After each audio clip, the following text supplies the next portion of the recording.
Assalamualaikum warahmatullahi wabarakatuh.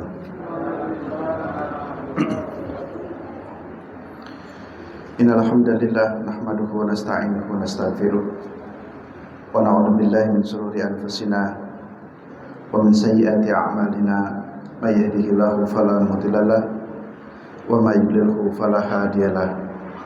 Asyhadu an la ilaha illallah wahdahu la syarikalah wa asyhadu anna Muhammadan abduhu wa rasuluhu la nabiyya ba'dah. Allahumma shalli wa sallim wa barik ala Muhammadin wa ala alihi wa sahbihi ajma'in, amma ba'du. Qala Allah ta'ala fil Qur'anil Karim, a'udzu billahi minasyaitonir rajim. Ya ayyuhalladzina amanu ittaqullaha haqqa tuqatih wa la tamutunna illa wa antum muslimun. Bapak-bapak, ibu-ibu, jemaah sekalian yang rahmati Allah Subhanahu wa taala. Alhamdulillah, pada kesempatan malam hari ini kita melanjutkan kembali kajian HPT Himpunan Putusan Tarjih Muhammadiyah, melanjutkan tentang bab salat, diambil dari HPT jilid 3 tentang salat itu putusan Tarjih ke-29 tahun 2015. Sudah kita jelaskan secara detail berdasarkan dalil-dalilnya, sejak niat, takbir, berdiri, menghadap kiblat, membaca Fatihah, membaca ta'awud dulu ya, baca ta'awud, baca basmalah dan baca Fatihah. Kita lanjutkan yang berikutnya. Setelah membaca Fatihah, itu membaca surat atau ayat Al-Quran. Jadi setelah Fatihah itu membaca surat. Surat di sini ya bebas secara umum, baik surat yang panjang ataupun yang pendek. Dan itu ada dalilnya, ada dasarnya. Para sahabat telah berijma atau bersepakat bahwa setelah membaca Fatihah disunahkan membaca ayat Al-Quran pada 2 rakaat pertama di semua sholat. Perhatikan bunyi putusan tarjihnya bahwa membaca surat itu setelah Al-Fatihah hukumnya sunnah ya, disunahkan. Membaca ayat Al-Quran pada 2 rakaat pertama di semua sholat, baik sholat maghrib, isya, zuhur, asar itu ada kesunahan membaca surah. Bagaimana kalau tidak membaca? Sesungguhnya dari segi rukun ya tidak mengapa. Tapi kalau tidak membaca Fatihah itu tidak sah ya, seperti yang sudah kita jelaskan. Kalau orang tidak membaca Fatihah berakibat tidak sah, tapi kalau membaca surat itu menjadi bagian dari kesunahan ya. Karena kesunahan maka baiknya ini juga kita amalkan. Dan alhamdulillah kita sudah terbiasa sholat ya, dimanapun ya, kita menemukan imam minimal ketika jahar itu terdengar membaca surah. Ini berdasarkan hadis dari Abi Qatadah. Beliau berkata, kana Nabiyyu sallallahu alaihi wasallam yaqra'u fi rak'atainil ulayaini min salati dhuhri bi Fatihatil Kitab wa surataini yutawwilu fil awwal wa yuqassiru fis tsaniyah. Baik, sampai sini dulu. Hadisnya agak panjang. Hadis riwayat Bukhari. Kata Abu Qatadah, adalah Nabi sallallahu alaihi wasallam, beliau membaca di 2 rakaat pertama. Jadi membaca di dalam 2 rakaat pertama, membaca surat Al-Fatihah dan tambahan surah lainnya. Dan ini berlaku untuk semua sholat. Artinya ketika sholat duhur, sholat asar yang sir ya, khususnya jadi imam, Maka yang jadi imam sholat duhur dan asar setelah Fatihah tambah lagi membaca surah atau membaca ayat Al-Quran. Dan kalau diperhatikan Bapak Ibu, kalau Bapak jadi makmum ya dalam sholat duhur dan sholat asar, rakaat pertama dan rakaat kedua itu relatif lebih lama atau lebih panjang dari rakaat 3 dan 4-nya. Kenapa? Karena tadi yang disunahkan nambah surat itu dalam 2 rakaat pertama saja. Jadi kalau sholat duhur, rakaat 1 dan rakaat 2 setelah Fatihah plus mendapat tambahan baca surat yang lainnya, nanti masuk di rakaat ketiga dan rakaat keempat cukup membaca Fatihah saja. Sehingga kalau Bapak melihat kok rakaat ketiga lebih pendek ya daripada rakaat yang pertama kedua dalam sholat sir yang tidak terdengar. Karena memang si imam tidak membaca lagi tambahan surah. Jadi kalau membaca tambahan surah itu hanya di rakaat pertama dan rakaat kedua. Kemudian cara membacanya yutawwilu fil ula wa yuqassiru fis saniyah. Jadi cara membacanya itu membaca surah yang lebih panjang itu dibaca di rakaat pertama, wa yuqassiru fis saniyah, dan membaca surat yang lebih pendek itu untuk rakaat yang keduanya. Misalkan kita sholat Isya nanti, itu baiknya imam itu rakaat pertama bacaannya lebih panjang dari rakaat kedua. Rakaat pertama baca suratnya umpamanya wadduha, maka rakaat keduanya yang lebih pendek dari wadduha. Jangan dibalik, rakaat pertama ad-duha, malah rakaat keduanya baca surat An-Naba umpamanya. Jadi kalau mau yang pertamanya An-Naba, baru yang keduanya ad-duha. Jadi itu, di rakaat pertamanya lebih panjang daripada rakaat yang kedua. Itu caranya ya. Jadi yutawilu fil ula wa yuqassiru fis saniyah. Apa hikmahnya? Nah, di sini disebutkan dalam putusan dari hadis di atas dapat pula diambil pelajaran bahwa bacaan ayat atau surat pada rakaat pertama lebih panjang daripada rakaat kedua. Hikmahnya adalah makmum itu kalau rakaat pertama masih energik, jadi masih kuat. Jadi kalau rakaat pertama itu masih semangat, masih kuat, sehingga andai kata imam menambah bacaan suratnya yang lebih panjang itu masih energik. Kemudian yang kedua, hikmahnya ya, bagi yang kebetulan terlambat itu bisa mendapatkan rakaatnya imam. Kan ada orang yang semangat ingin jamaah, dia sudah berusaha mengejar, imamnya rakaat pertama baca kulhu pendek sekali, akhirnya enggak kebagian rakaat di rakaat pertama. Tapi kalau bacanya agak panjang, ini khususnya sholat subuh ya, nanti ada hadis lagi, itu tolong beri kesempatan supaya barangkali ada yang terlambat yang memang orang itu terbiasa jamaah pula gitu. Tapi dalam satu hal mungkin ada kondisi yang pokoknya tadi kok ngentut akhirnya wudhu lagi, terlambatlah, tapi bacaannya panjang, maka ini memberi kesempatan kepada makmum untuk bisa ikut mendapatkan rakaat pertamanya imam. Itu hikmahnya. Tapi Nabi tidak menyebutkan itu ya. Ini kemudian uraian saja. Majelis Tarjih memahami kenapa Nabi memerintahkan di rakaat pertama itu bacaannya lebih panjang daripada rakaat yang kedua. Itu salah satu hikmahnya. Dan mungkin bisa digali lagi hikmah yang lainnya. Yang berikutnya masih dalam hadis riwayat Bukhari, wa yusmi'ul ayata ahyanan, dan Nabi terkadang terdengar bacaan suaranya atau membaca ayatnya itu terdengar oleh makmum. Misalkan ya, sholat duhur, sholat asar, kan itu sir.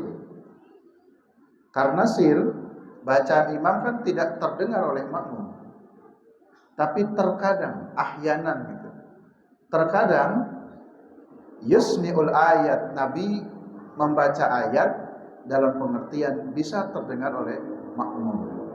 Misalkan gini, Bismillahirrahmanirrahim, Alhamdulillah, Ar-Rahman. Jadi terdengar begitu ya, berdesis. Kenapa? Karena namanya sir, itu namanya sir. Seperti kemarin saya katakan, sir itu, diam itu maknanya sir itu adalah mulutnya tetap qomat kamit, karena itu membaca. Jadi orang membaca Fatihah nih, Bapak bisa lihat, mohon maaf kalau ada orang sedang sholat sunnah, lalu kita perhatikan mulutnya itu bergerak-gerak atau diam saja. Kalau bergerak-gerak mulutnya, berarti tandanya orang itu baca. Tapi kalau mulutnya diam saja, ini kemungkinan tidak baca atau jangan-jangan tidak baca. Karena tadi membaca Fatihah itu kan harus ikra. Ikra itu dibaca, baca itu dilafadzkan. Bismillahirrahmanirrahim. Alhamdulillah. Jadi walaupun sir, ini mulutnya komit. Ar-Rahmanirrahim. Maliki yaumiddin. Jadi walaupun sir itu nggak boleh dibatin. Dibatin itu diam saja. Jadi harus dibacakan. Dibaca itu berarti mulutnya terlihat qomat kamit. Dalam hadis yang sebelumnya sudah saya sampaikan, ada hadis yang mengatakan bagaimana cara kamu tahu kalau Nabi itu membaca ketika dalam salat sir? Bagaimana tahu kalau Nabi membaca ayat atau membaca Fatihah? Kata sahabat, karena saya memperhatikan Nabi, janggutnya bergerak-gerak. Kan kalau orang baca kan janggutnya bergerak-gerak, tandanya Nabi itu melafadzkan di qomat kamit. Ya. Nah, jadi ini yang dimaksud yusmi'ul ayat ahyanan. Jadi kadang-kadang kami bisa mendengar bacaan Nabi walaupun sir. Wa kana yaqra'u fil 'asri bi Fatihatil kitab wa surataini wa kana yutawilu fil ula wa kana yutawilu fi raqatil ula min sholati subhi wa yuqassiru fis saniyah. Ini juga sama disebutkan oleh Nabi, oleh hadis ini. Jadi yang langsung disebutkan ini pada sholat duhur, kemudian pada sholat asar ya. Wa kana yaqra'u fil asri. Kalau tadi yang pertama yaqra'u fid duhri. Dan di sini dipertegas lagi wa min sholati subhi, dan dari sholat subuh. Jadi kana yutawwilu fi raqatil ula min sholati subhi wa yuqassiru fi saniyah. Dan ketika sholat subuh pun rakaat pertamanya bacaan Nabi lebih panjang daripada rakaat yang kedua. Jadi kalau Bapak jadi imam sholat subuh, nah maka diingat-ingat rakaat pertama bacaannya cari surat yang lebih panjang daripada rakaat yang kedua. Umpamanya baca Abasa rakaat pertamanya, baru nanti rakaat keduanya yang lebih pendek dari Abasa. Kalau kebetulan hafalnya At-Takasur, Al-Hakum At-Takasur, itu yang panjang rakaat pertama, berarti rakaat keduanya Wal Asri yang lebih rendahnya gitu. Jadi itu kesunahannya menurut hadis ini. Ini hadis riwayat Bukhari. Di sini disebutkan dalam bunyi teksnya, artinya beliau membaca dengan sir, dengan menggerakkan lidahnya, sehingga terkadang terdengar oleh makmumnya. Artinya beliau tidak sekedar membaca di dalam hati. Jadi membaca itu nggak boleh di batin tadi dalam hati, tapi memang menggerakkan lidahnya. Bacaan imam sir atau pelan itu pada sholat duhur dan asar.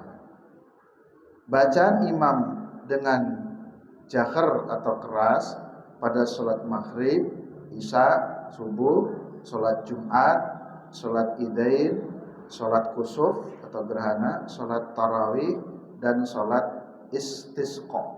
Nah itu sholat yang termasuk kategori jahar.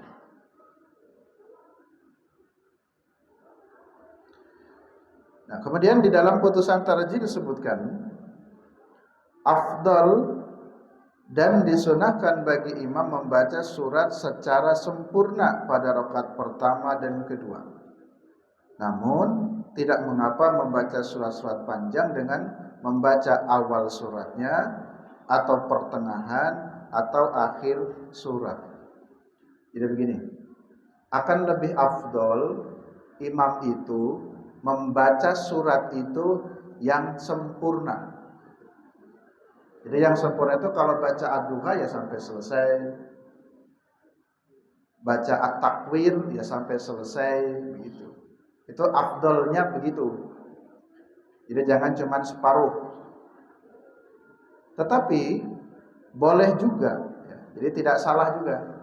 Di sini putusannya mengatakan boleh ya, membaca kemudian suratnya yang panjang, seperti baca surat Al-Baqarah, kan itu tidak mungkin tuntas. Lalu si imam atau bapak membaca bagian awal Al-Baqarahnya, atau bagian tengahnya, atau bagian akhirnya. Itu tidak mengapa jika memang suratnya panjang.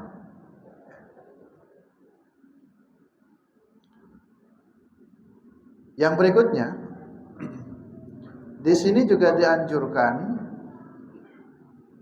membaca surat itu yang lebih awal urutannya. Jadi yang lebih awal urutannya. Jadi kalau sholat isya, imam membaca surat, jadi nanti membaca itu umpamanya Al-Qari'ah dulu rakaat pertamanya, baru urutan berikutnya kan yang bawahnya, bisa langsung at-takasur atau yang di bawahnya. Jadi dianjurkan urutannya begitu. Jadi tidak dibalik. Rakaat pertama baca An-Nas, rakaat keduanya baca umpamanya Al-Lahab. Walaupun boleh tetap sah, tapi ini dianjurkan sesuai urutannya lebih baik. Jadi urutan yang awal ya dibaca di awal, sebagaimana Nabi pun baca Sabbihis dulu di rakaat pertama, baru kemudian baca Al-Ghasyiyah di rakaat keduanya. Jadi ini dianjurkan ya, sesuai dengan urutannya. Baik kalau seperti itu ya. Kemudian di dalam sholat tertentu Rasulullah SAW sering membaca surat tertentu juga. Namun itu bukan satu keharusan, hanyalah pilihan. Jika dicontoh akan menjadi kebaikan, dan jika tidak pun tidak mendatangkan dosa. Jadi ada satu sholat tertentu yang Rasulullah itu terbiasa baca suratnya itu. Misal dalam hadis riwayat Muslim disebutkan, karena Rasulullah SAW yaqra'u fil idaini wa fil jum'ati bisabbihi isma rabbikal a'la wa hal ataka hadisul ghasyiyah. Adalah Nabi SAW apabila beliau sholat Id, apabila beliau sholat Jumat, beliau itu suka membaca surat Sabbihis atau Al-A'la dan suka membaca surat Al-Ghasyiyah. Ini yang dimaksud dalam sholat-sholat tertentu Nabi terbiasa membaca surat-surat tertentu. Jadi ketika sholat Jumat, Bapak yang jadi khotib atau pas imam, itu Nabi khusus ketika sholat Jumat biasanya atau seringnya membaca Al-A'la dan Al-Ghasyiyah. Jadi baik sekali kalau juga mengikuti Nabi. Tapi andai kata tidak pun tidak mengapa, tidak dosa. Ini hanya menunjukkan dalam sholat-sholat tertentu Nabi pun terkadang selalu merutinkan membaca surat-surat tertentu pula. Itu tadi contoh sholat Id, sholat Jumu'ah. Kemudian dalam hadis riwayat Muslim yang lain, ini saya bacakan potongannya untuk mempersingkat hadis. Kana yaqra'u bihi Rasulullah sallallahu fil adha wal fitri, faqala kana yaqra'u fihima biqaf wal Qur'anil Majid waqtarabatis sa'ah wa masyaqqal qamar. Ada lagi riwayat Muslim ketika Nabi sholat Idul Fitri dan sholat Idul Adha, beliau membaca surat Qaf wal Qur'anil Majid. Itu baca surat Qaf. Jadi baik sekali kalau jadi imam sholat Idul Fitri atau Idul Adha membaca surat Qaf sebagaimana Nabi pun baca surat tersebut. Tapi tidak mengapa atau boleh saja tidak membaca surat yang dibaca oleh Nabi seperti itu, ya, itu tidak mengapa. Tapi sunnahnya Nabi biasa yang bacaan tersebut. Contoh lagi, hadis riwayat Muslim. Ini dari Qutbah bin Malik, annahu shalla ma'an Nabi sallallahu as-subha. Qutbah bin Malik itu pernah sholat subuh bersama Nabi SAW. Faqara'a fi awali raqatin wan nahla basiqatin laha tal'un nadid wa rubama qala qaf. Jadi Qutbah bercerita, saya pernah sholat subuh bersama Nabi dan beliau membaca surat Qaf. Di bacaan sholat subuh itu bacanya surat Qaf. Ada lagi contoh hadis riwayat Nasa'i. Sami'tun Nabiyya sallallahu alaihi wasallam yaqra'u fil fajri idza syamsu kuwirat. Ketika Nabi sholat fajar atau sholat subuh, Nabi membaca surat idza syamsu kuwirat wa idan nujumun kadarat dan seterusnya. Nah, inilah contoh-contoh surat yang biasa dibaca oleh Nabi. Kesimpulannya di bagian ini, jadi membaca surat selain Fatihah hukumnya sunnah.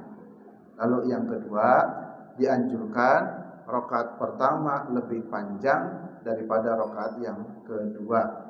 Terus dianjurkan pula kalau bisa berurutan. Tapi kalau suratnya pendek bisa sempurna, kalau suratnya panjang boleh hanya mengambil bagian awalnya, tengahnya atau akhirnya. Tapi kalau mungkin pendek saja, baiknya dibaca secara sempurna. Bapak-bapak, Ibu, jemaah sekalian rahmati Allah Subhanahu wa taala. Yang berikutnya, sekarang masuk pada rukuk. Ya. Mengangkat kedua tangan sambil membaca takbir seperti dalam takbiratul ihram, lalu rukuk. Rukuk itu membungkukkan badan seraya meluruskan punggung dengan tengkuk.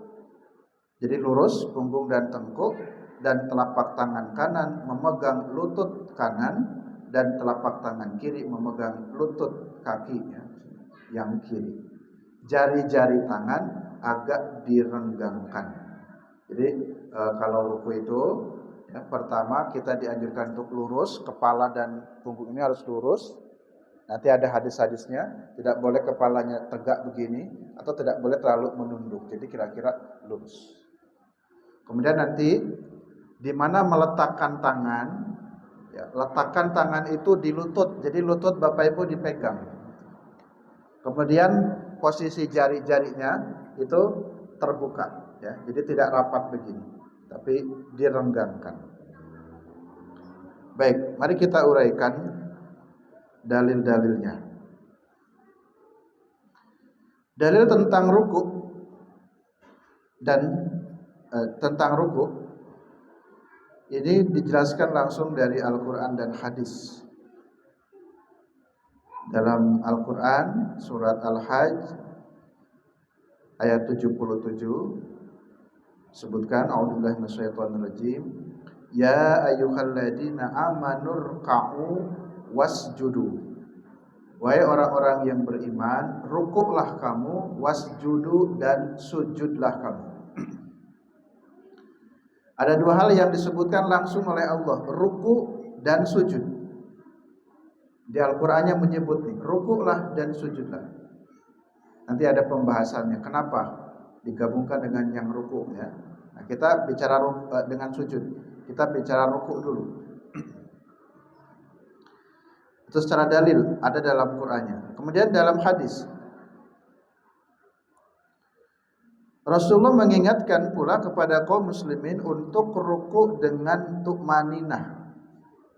Dalam hadisnya, potongan hadisnya, sumarka hatta tatma'inna raki'an. Kemudian rukuklah kamu sampai betul-betul rukuk atau tumaninah. Hadis riwayat Bukhari. Walaupun ini sekarang sedang berbicara rukuk, tapi tumaninah itu berlaku untuk semua gerakan sholat dan rukun sholat. Sujud harus tumaninah, iktidal tumaninah. Ini rukuk pun harus tumaninah. Apa yang dimaksud dengan tumaninah? Tumaninah di sini adalah bahwa gerakan tersebut dilakukan dengan tenang. Jadi kalau ruku itu jangan cepat-cepat, jadi dengan tenang. Kemudian dengan khusyuk dan tidak tergesa-gesa. Jadi mohon maaf kalau Bapak Ibu pernah melihat video sholat tarawih yang cepat atau bahkan mungkin super cepat 21 rakaat hanya 10 menit atau 15 menit. Mungkin bisa terjadi, tetapi dari segi sifat sholatnya, mohon maaf secara dohirnya menurut saya sifat sholatnya tidak terpenuhi karena tumaninahnya tidak ada. Kan cepat, Allahu Akbar, Allahu Akbar, cepat sekali. Jadi tidak terpenuhi tumaninahnya. Padahal tadi dalam hadis ini banyak sekali keterangan harus tumaninah. Contoh dalam rukuk saja, summarka, maka rukuklah hatta tatma'inna raki'an, sampai betul-betul tumaninah dalam rukuknya. Yang dimaksud tumaninah menurut tarjih itu adalah dilakukan dengan tenang, khusyuk dan tidak tergesa-gesa. Itu maksud tumaninah menurut pendapat tarjih. Nah, baik. Ruku ini mendapat perhatian langsung dari Allah dan Rasul-Nya. Ya, tadi yang saya katakan, ruku ini mendapat perhatian dari Allah dan Rasul-Nya. Karena kalimat tadi, ya ayyuhalladzina amanur irka'u wasjudu, rukuklah kamu dan sujudlah kamu. Ini langsung diperintahkan oleh Allah, rukuklah kamu. Ya. Jadi mendapat perhatian langsung dari Allah seluruh rukuk. Karena ada keterkaitan yang mendalam terhadap penghambaan manusia kepada Tuhannya. Tuhan yang Maha Agung dalam setiap ibadah yang dilakukan oleh hambanya. Apa jadinya bila seorang tidak tumaninah dalam melakukan gerakan sholat, yang adalah manusia tidak merasakan kemahabesaran Allah, Sang Pencipta alam semesta. Jadi begini Bapak Ibu, ruku itu simbol ketundukan, sama dengan sujud. Sujud itu simbol ketundukan, penghambaan, merendahkan diri serendah-rendahnya di hadapan Allah. Sehingga khusus kalimat ruku dan sujud itu langsung juga ada dalam Al-Qur'annya. Wahai orang yang beriman, rukuklah kamu, sujudlah kamu. Kita jangan berdiri terus, jangan tegak terus. Hikmahnya begitu, jangan menyombongkan terus. Maka tunduklah kamu, sehingga rukuklah kamu. Nanti lebih bawah lagi, sujudlah kamu. Ini kepala terhormat. Kalau kita dipegang kepala mungkin kita marah. Kita diginikan kepala kan marah. Tapi mohon maaf Bapak Ibu, kepala kita yang terhormat. Tapi ketika sujud, maka kepala itu ada di bawah, lebih tinggi pantat daripada kepala. Mana yang lebih terhormat, kepala atau pantat? Kepala teman-teman. Tapi ketika sujud justru pantat lebih atas daripada kepala, karena disitulah kita sedang menghambakan diri kepada Allah, merendahkan diri kepada Allah serendah-rendahnya. Nah, itulah maknanya kenapa Allah langsung perintahkan untuk rukuklah kamu dan sujudlah kamu.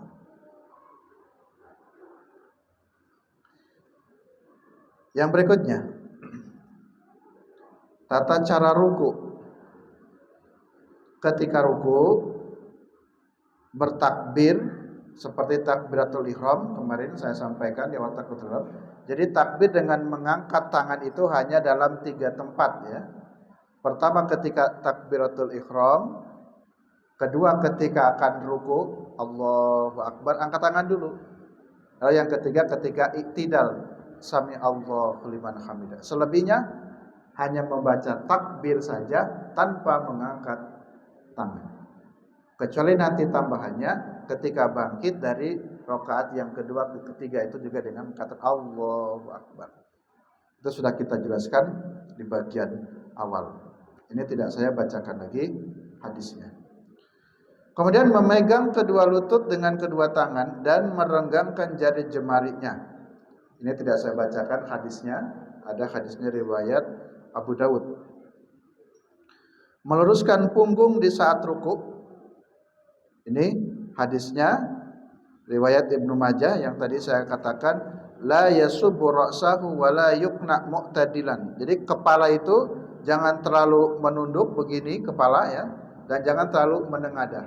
Jadi kalau dibuat lurus, jadi kepala dengan punggung itu lurus. Jadi jangan menengadah kepalanya atau jangan menunduk. Itu cara praktek rukunya. Kemudian yang berikutnya, nah sekarang bacaan doa ruku. Apa yang harus dibaca? Doa apa yang dibaca? Dalam putusan tarjih, doa ruku itu diberikan pilihan ada 4. Ada 4 bacaan doa ruku. Bacaan yang pertama ketika ruku membaca subhanakallahumma rabbana wa bihamdika allahumma gfirli. Jadi memang di Muhammadiyah kebanyakan pakai ini pilihan pertamanya ya. Subhanakallahumma rabbana wa bihamdika allahumma gfirli. Ini hadisnya riwayat Muslim dari Aisyah ya. Tidak saya bacakan ya, tapi langsung saja intinya biar tidak panjang. Jadi ini pilihan pertama bacanya yang subhanakallahumma rabbana wa bihamdika allahumma gfirli. Di sini tidak disebutkan berapa kalinya. Karena tidak disebutkan berapa kali, di sini cukup dibaca 1 kali saja. Walaupun nanti dalam penjelasan menurut tarjih juga kalau sedang sholat sendiri itu dibaca berulang-ulang juga tidak apa-apa. Jadi tidak harus 1 kali. Tapi dalam hadis tidak disebutkan berapa kalinya yang baca subhanakallahumma rabbana wa bihamdika allahumma gfirli. Pilihan kedua, kita boleh membaca doa ruku dengan lafadznya subhana rabbiyal azim, subhana rabbiyal azim, subhana rabbiyal azim. Ini hadis riwayat imam yang 4 dari Hudzaifah. Jadi subhana rabbiyal azim ada hadisnya. Rawahul arba'ah imam yang 4 dan yang subhanaka itu rawahu Muslim. Jadi boleh baca subhana rabbiyal azim. Di sini dibacanya 3 kali. Kenapa harus dibaca 3 kali? Karena memang bunyi hadisnya begitu. Ya. Dalam hadis riwayat Ibnu Majah sebutkan begini, Anahu sami'a Rasulullah sallallahu alaihi wasallam yaqul idza raka subhana rabbiyal azim salasa marratin. Jadi ketika Nabi ruku membaca subhan rabbiyal azim salasa marratin, dibacanya 3 kali. Tapi yang subhanaka tidak disebutkan, maka dibaca ya 1 kali saja. Tapi yang subhan rabbiyal azim karena hadis menyebutkan salasa marratin, berarti bacanya ya 3 kali. Ini menurut hadis riwayat Ibnu Majah.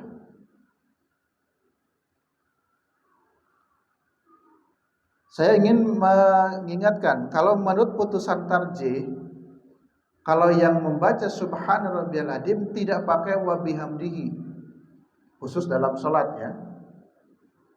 Jadi dulu kalau di kampung saya diajarkannya oleh guru ada 2 yang subhanaka dan subhana rabbiyal adzim wa bihamdi. Subhana rabbiyal adzim wa bihamdi gitu. Praktek salat dulu waktu di madrasah diniyah pakai wa bihamdi. Tapi kalau di dalam putusan tarjih itu tidak ada wa bihamdihi-nya. Kenapa? Memang di dalam hadis itu tidak ada tambahan wa bihamdi. Jadi cukup sampai subhana rabbiyal adzim. 3 kali nanti baca. Tapi kalau di luar sholat zikir secara umum ya silahkan saja. Tapi karena sholat ini kan ibadah formal. Kalau ibadah formal itu ya ikuti apa yang dilakukan Nabi, yaitu yang kita baca. Yang ketiga, doa ruku boleh membaca kalimatnya subuhun qudusun rabbul malaikati warruh. Ini juga hadisnya dari Aisyah. Hadisnya riwayat Muslim. Dan ini memang bacaan ketika sholat itu. Kana yaqulu fi sujudihi aw ruku'ihi. Adalah Nabi ketika ruku' dan sujudnya beliau membaca subuhun kudusun rabbul malaikati warruh. Itu juga boleh ya. Hadisnya sahih riwayat Muslim. Dan ini menjadi putusan tarjih. Jadi boleh memilih. Biasanya Bapak Ibu mendengar ini ketika tarawih mungkin ya. Tuh bacaan apa itu ya? Witir nggih. Subuhun qudusun rabbul malaikati warruh. Nah, ini ternyata ada hadis ini juga dalam sholat itu menjadi doa dalam sujud dan ruku yang juga dibaca oleh Nabi. Ini hadisnya riwayat Muslim. Yang keempat, ada lagi doa ruku. Bunyinya, ini yang keempat ini Bapak Ibu, mungkin tidak ada yang hafal ini ya. Jarang ada yang pakai yang empat ini. Allahumma laka roka'tu wa bika amantu wa laka aslamtu khasya'alaka sam'i wa basori wa muhi wa adomi wa asobi. Nah itu doanya. Jadi mungkin masih asing ya, jarang terdengar. Tapi ini hadisnya juga sahih, hadis riwayat Muslim. Ini menunjukkan doa ruku. Pada potongan hadis, wa idza raka'a, apabila Nabi ruku, qala, Nabi membaca Allahumma laka raka'tu wa bika amantu wa laka aslamtu khasya'alaka sam'i wa basori wa mukhi wa admi wa asobi. Baik Bapak Ibu, saya simpulkan untuk ruku, pilihan doanya menurut putusan tarjih ada 4 pilihan, sehingga bacaan doa ruku subhanakallahumma rabbana wa bihamdika allahumma firli itu bukan paten harus itu, tidak harus itu, tapi ada pilihan-pilihan lain. Boleh subhana rabbiyal adzim 3 kali atau subuhun kudusun rabbul malaikati waruh, itu yang populer 3, dan tambah lagi tadi yang keempat ya. Jadi saya sendiri yang keempatnya tidak pernah baca ya. Tapi ini menjadi bagian putusan. Di sini tarjih ingin menunjukkan bahwa doa itu tidak tunggal, sehingga tarjih memutuskan ada 4 doa. Silakan boleh memilih salah satunya. Tetapi di dalam catatan putusan tarjih, di antara pilihan doa yang 4 itu yang sering dibaca oleh Nabi, yang sering dibaca oleh Nabi baik dalam ruku ataupun dalam sujud, itu pilihannya yang pertama, yang subhanakallahumma rabbana wa bihamdika allahumma firli. Sehingga dalam praktek-prakteknya ya, di sekolah-sekolah Muhammadiyah, pesantren-pesantren Muhammadiyah memang diajarkannya tidak dikasih pilihan, langsung saja ditulisnya memang 1 itu ya. Tapi ini karena kajian maka pengayaan boleh, selain itu juga boleh dasarnya ada, dan itu sudah menjadi rekomendasi putusan tarjih. Tapi memang dalam pandangan tarjih di antara pilihan itu yang sering dibaca oleh Nabi ketika ruku dan sujud itu yang subhanaka. Kurang berapa menit, Pak? Oh, kurang 1 menit. Saya kira cukup. Baiklah, Bapak Ibu jemaah sekalian yang rahmatullah SWT, cukup kajian kita pada kesempatan malam hari ini. Kurang lebihnya mohon maaf. Billahi taufiq wal hidayah. Assalamualaikum warahmatullahi wabarakatuh.